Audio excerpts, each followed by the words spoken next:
Hi guys, welcome back to our channel little રેયુ.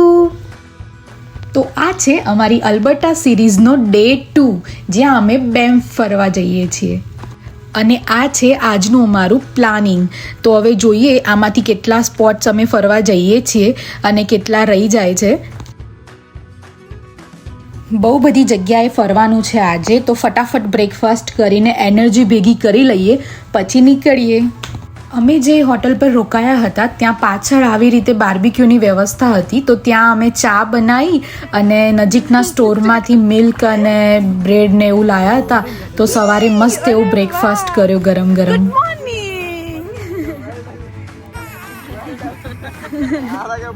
Hi guys.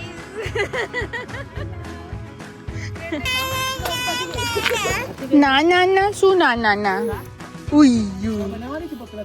હાય રેયુ. ઓ નો.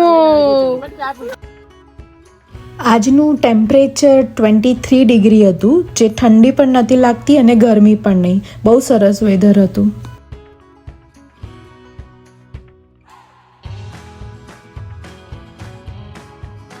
હું રેયાંશ માટે ઉપમાનું premix બનાવીને લાવી હતી, જે માઇક્રોવેવમાં 1 કે 2 મિનિટ્સ માટે ખાલી ગરમ કરવાનું અને પછી બંધ કરીને રહેવા દઈએ તો આવી રીતે રેડી થઈ જાય. પછી હું એને કારમાં લઈને એને ખવડાવી શકું. ઓકે, તો આજનો પહેલો વ્યૂ પોઈન્ટ છે કાસલ ક્લિફ વ્યૂ પોઈન્ટ, જે આ સામે માઉન્ટેન છે, એક કાસલ જેવો દેખાય છે અને એની હિસ્ટ્રી કંઈક આવી છે. તો કાસલ એટલે મહેલ અને ક્લિફ એટલે આમ ઊંચો પથ્થરોનો સીધો કિનારો હોય એને ક્લિફ કહેવાય. અને આ કાસલ જેવા દેખાતા લાઇમસ્ટોનના ક્લિફ્સ 300 મિલિયન કરતાં પણ વધારે જૂના છે. અને તમે બિલીવ કરશો, આ એક સમયે આખો એરિયા સમુદ્રની નીચે હતો અને નાના નાના સમુદ્રી જીવોના શેલ્સ અને કોરલ, એમાંથી આ રોક્સ ધીમે ધીમે બન્યા અને આજે આ બેમ્ફનો સૌથી બ્યુટીફુલ ફોટો સ્પોટ બન્યો છે.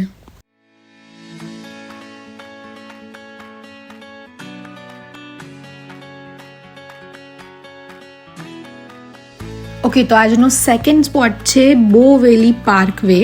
અને આ બેમ્ફ નેશનલ પાર્કની એક બ્યુટીફુલ સિનિક રોડ છે. બેમ્ફમાં જે રિવર છે મોટી, એનું નામ છે બો, અને વેલી એટલે માઉન્ટેન્સના વચ્ચેથી એક બ્યુટીફુલ રોડ જતો હોય, એટલે એને બો વેલી પાર્કવે નામ આપ્યું છે.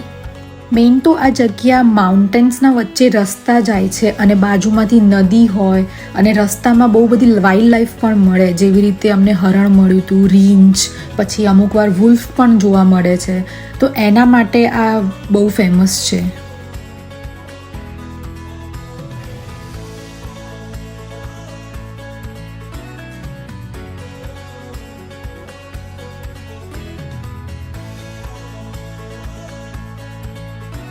તો અહીંયા રોડ ઉપરથી થોડું અંદર ચાલીને જવાનું હતું અને ત્યાંથી પછી નીચે કંઈક આવો વ્યૂ દેખાતો હતો.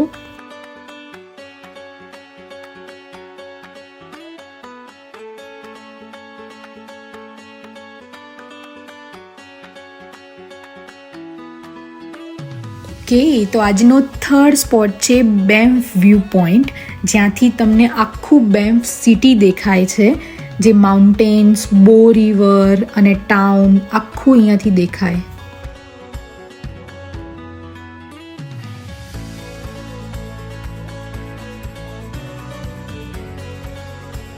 એટલો મસ્ત વ્યૂ હતો કે અમે થોડી વાર ત્યાં બેસ્યા, કેમ્પિંગ ચેર લઈને ગયા હતા, તો થોડી વાર ત્યાં બેસ્યા અને એન્જોય કર્યો વ્યૂને.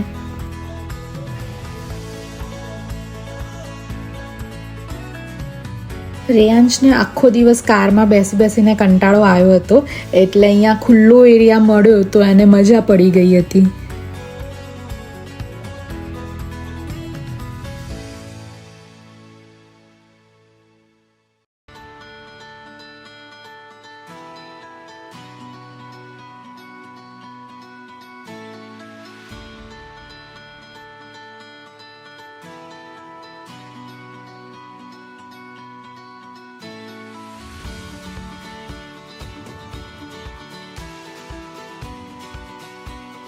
તો નેક્સ્ટ જગ્યા છે માઉન્ટ નોર્કવે.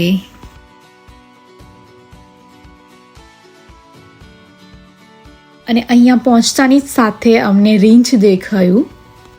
અહીંયા અમે લોકો એક એક્ટિવિટી કરવા આવ્યા છીએ. આ છે નોર્કવે ચેર અને એ ચેર લિફ્ટમાં બેસીને 7000 ફૂટ ઉપર જવાનું અને ત્યાંથી આખો વ્યૂ દેખાશે.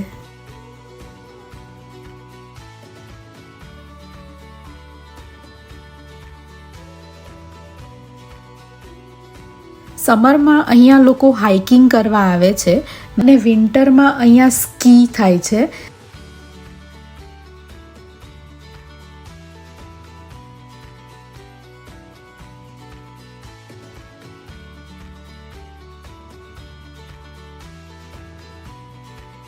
તો ચાલો ઉપર જઈએ અને ઉપર જઈને તમને માઉન્ટેન્સ કેવા દેખાય છે એ દેખાડું. આ ચેર ઓપન છે એટલા માટે નાના બેબીઝને અલાઉડ નથી. 5 વર્ષથી મોટા છોકરાઓ જ જઈ શકે. એટલા માટે રેયાંશને લઈને મમ્મી અને ધવલ અત્યારે નીચે રહેશે. પછી હું નીચે આવીને રેયાંશને રાખીશ અને એ ઉપર જશે. તો ચલો બધા 5600 ફૂટ ઉપર જઈએ. અને ટિકિટની પ્રાઇઝની વાત કરીએ તો $30 ટિકિટ હતી.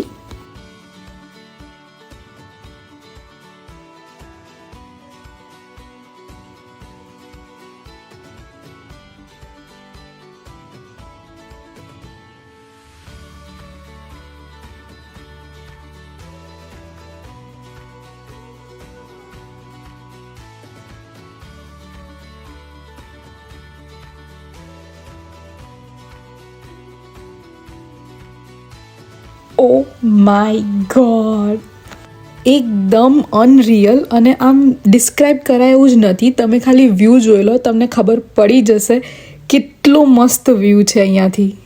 આપણા બીજા ગ્રુપ મેમ્બર્સ પણ ઉપર આવી ગયા છે. હાય ગાઈસ,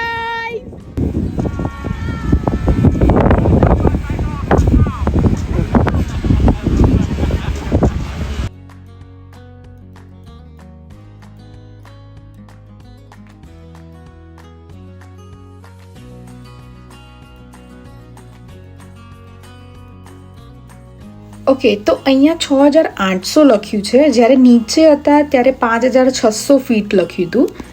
અને મેં સર્ચ કર્યું તો ખબર પડી કે આ ચેરલિફ્ટની હાઈટ નથી, પણ જે સી લેવલ એટલે કે દરિયાના લેવલથી આ જગ્યા કેટલી ઊંચાઈ ઉપર છે આ એની ફીટ છે. એટલે ચેરલિફ્ટમાં બેસ્યા પછી આપણે લગભગ 1200 ફીટ ઉપર આવ્યા છીએ. અહીંયા એક ઇન્ટરેસ્ટિંગ ફેક્ટ લખ્યો હતો. આપણે જનરલી વાઇલ્ડ ફાયરને હંમેશા ડેન્જરસ ગણીએ, પણ અહીંયા બેમ્ફમાં એ નેચરનો જ એક પાર્ટ છે. વાઇલ્ડ ફાયર ડેડ ટ્રીઝને રિમૂવ કરે છે અને સોઇલને ન્યુટ્રિશન્સ આપે છે, એટલે જે નવા પ્લાન્ટ્સ ઉગે એને હેલ્પ થાય. એટલે અમુક વાર એ લોકો પાર્ક્સમાં કંટ્રોલ ફાયર પણ કરે, જેથી ફોરેસ્ટ પણ હેલ્ધી રહે.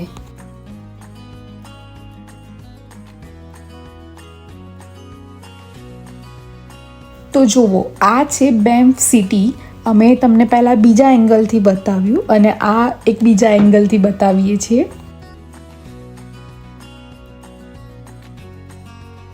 એટલો મસ્ત વ્યૂ હતો કે બધાએ શાંતિથી બેસીને એન્જોય કર્યું અને બસ જોતા જ રહ્યા એ વ્યૂને. અત્યાર સુધી જેટલા વ્યૂ જોયા એમાં સૌથી બેસ્ટ વ્યૂ આ હતો.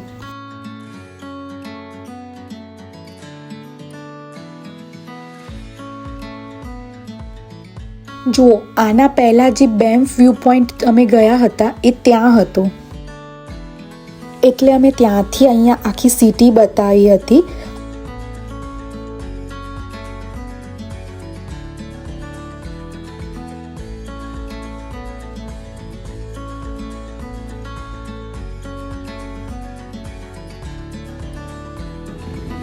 બધા હાથ તો ઉપર કરો.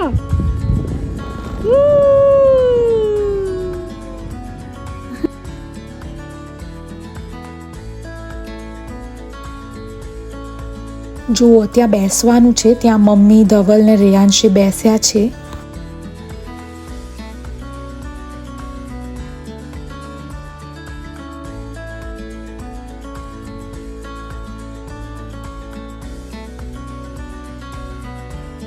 તો નેક્સ્ટ અમે ગયા હતા ગંડોલા. આમ જોવા જઈએ તો ચેરલિફ્ટ અને ગંડોલામાં બહુ ડિફરન્સ નથી. Hi guys.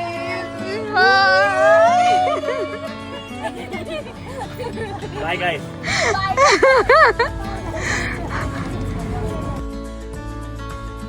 ગંડોલા અને ચેરલિફ્ટનો ડિફરન્સ તમને કહું.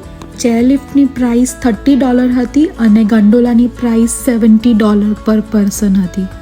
ગંડોલામાં 700 મીટર ઉપર લઈ જાય છે, જ્યારે ચેરલિફ્ટમાં 366 મીટર ઊંચાઈએ લઈ જાય છે. ગંડોલામાં તમને બેબી સાથે લઈ જવા દે છે, જ્યારે ચેરલિફ્ટમાં 5 વર્ષથી ઉપરના બાળકોને જ અલાઉડ છે. મારો પર્સનલ એક્સપિરિયન્સ કહું તો મને ચેરલિફ્ટમાં વધારે મજા આવી, કારણ કે એ ઓપન હોય છે અને વધારે એડવેન્ચરસ લાગે. જ્યારે ગંડોલામાં બંધ હોય છે તો એ એટલી મજા નથી આવતી. બાકી વ્યૂ તો બંનેનો ઓસમ હતો.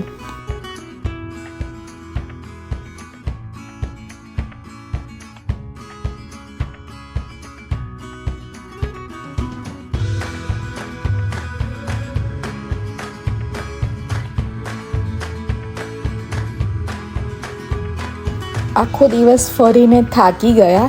હવે લંચ માટે જઈએ છીએ અને રેયાંશને અત્યારે નેપ ટાઈમ છે તો એ સ્ટ્રોલરમાં જ સૂઈ ગયો.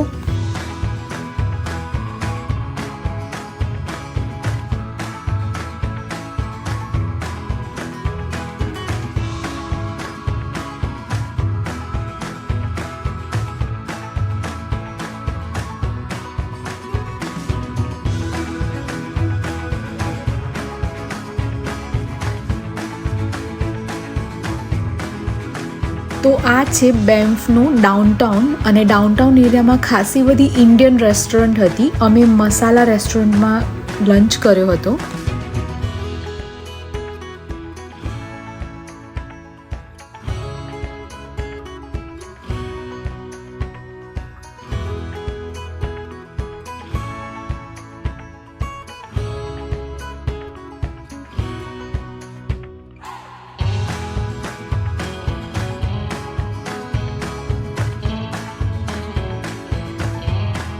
તો આજનું લાસ્ટ લોકેશન છે બો રિવર.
બસ તો બધા મસ્ત શાંતિથી નદી કિનારે બેઠા હતા અને મસ્ત સનસેટ એન્જોય કર્યો.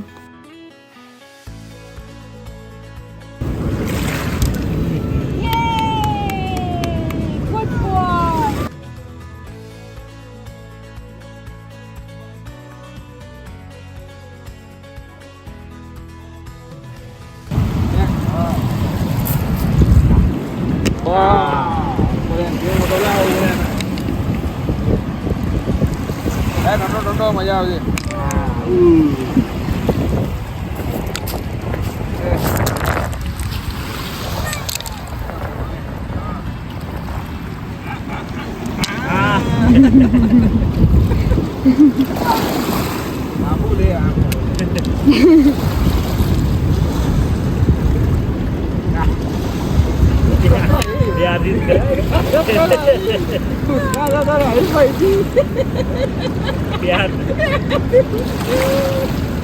તો અમારો આ બેમ્ફનો બ્લોગ કેવો લાગ્યો એ અમને જરૂરથી જણાવજો.